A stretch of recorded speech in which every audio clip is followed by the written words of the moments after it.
اور ہمارے فرشتے ابراہیم کے پاس بشارت لے کر آئے تو سلام کہا، انہوں نے بھی جواب میں سلام کہا۔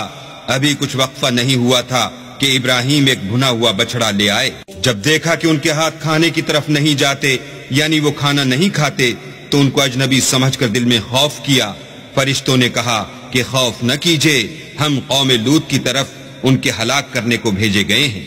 اور ابراہیم کی بیوی جو پاس کھڑی تھی ہنس پڑی، تو ہم نے اس کو اسحاق کی اور اسحاق کے بعد یعقوب کی خوشخبری دی۔ اس نے کہا، اے ہے میرے بچہ ہوگا، میں تو بڑھیا ہوں اور میرے میاں بھی بوڑھے ہیں، یہ تو بڑی عجیب بات ہے۔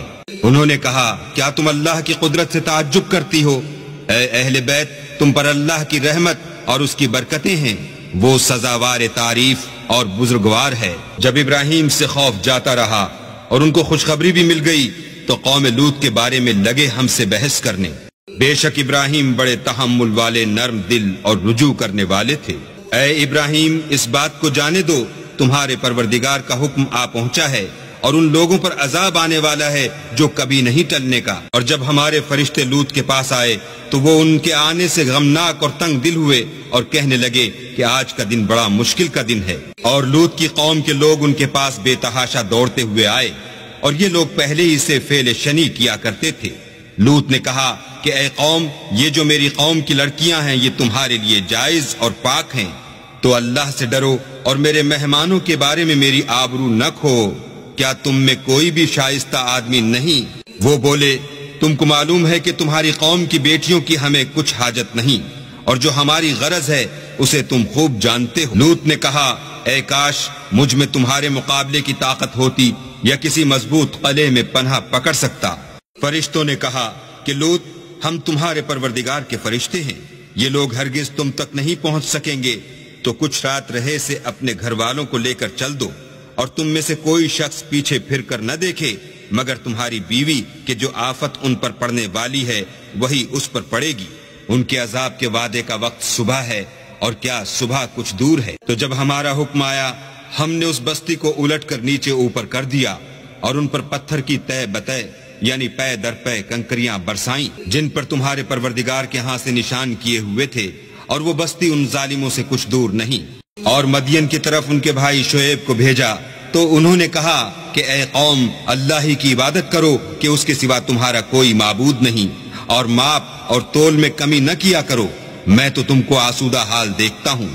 اور اگر تم ایمان نہ لاؤ گے تو مجھے تمہارے بارے میں ایک ایسے دن کے عذاب کا خوف ہے جو تم کو گھیر کر رہے گا۔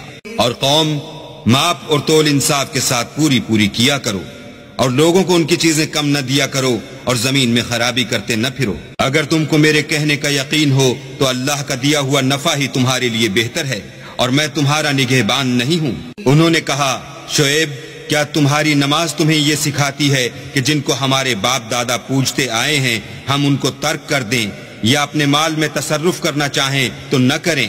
تم تو بڑے نرم دل اور راست باز ہو۔ انہوں نے کہا کہ اے قوم، دیکھو تو اگر میں اپنے پروردگار کی طرف سے دلیل روشن پر ہوں اور اس نے اپنے ہاں سے مجھے نیک روزی دی ہو تو کیا میں ان کے خلاف کروں گا؟ اور میں نہیں چاہتا کہ جس امر سے میں تمہیں منع کروں خود اس کو کرنے لگوں۔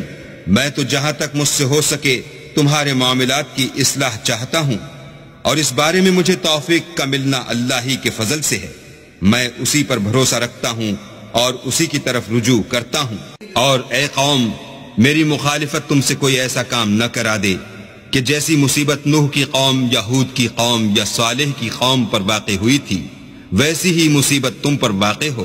اور لوط کی قوم کا زمانہ تو تم سے کچھ دور نہیں۔ اور اپنے پروردگار سے بخشش مانگو اور اس کے آگے توبہ کرو، بے شک میرا پروردگار رحم والا اور محبت والا ہے۔ انہوں نے کہا کہ شعیب، تمہاری بہت سی باتیں ہماری سمجھ میں نہیں آتی، اور ہم دیکھتے ہیں کہ تم ہم میں کمزور بھی ہو، اور اگر تمہارے بھائی نہ ہوتے تو ہم تم کو سنگسار کر دیتے، اور تم ہم پر کسی طرح بھی غالب نہیں ہو۔ انہوں نے کہا کہ قوم، کیا میرے بھائی بندوں کا دباؤ تم پر اللہ سے زیادہ ہے، اور اس کو تم نے پیٹھ پیچھے ڈال رکھا ہے؟ میرا پروردگار تو تمہارے سب اعمال پر احاطہ کیے ہوئے ہے۔ اور برادران ملت، تم اپنی جگہ کام کیے جاؤ، میں اپنی جگہ کام کیے جاتا ہوں۔ تم کو عنقریب معلوم ہو جائے گا کہ رسوا کرنے والا عذاب کس پر آتا ہے اور جھوٹا کون ہے۔ اور تم بھی انتظار کرو، میں بھی تمہارے ساتھ انتظار کرتا ہوں۔ اور جب ہمارا حکم آ پہنچا تو ہم نے شعیب کو اور جو لوگ ان کے ساتھ ایمان لائے تھے ان کو تو اپنی رحمت سے بچا لیا، اور جو ظالم تھے ان کو چنگھاڑ نے آ دبوچا تو وہ اپنے گھروں میں اوندھے پڑے رہ گئے، گویا ان میں کبھی بسے ہی نہ تھے۔ سن رکھو کہ مدین پر ویسی ہی پھٹکار ہے جیسی سمود پر پھٹکار تھی۔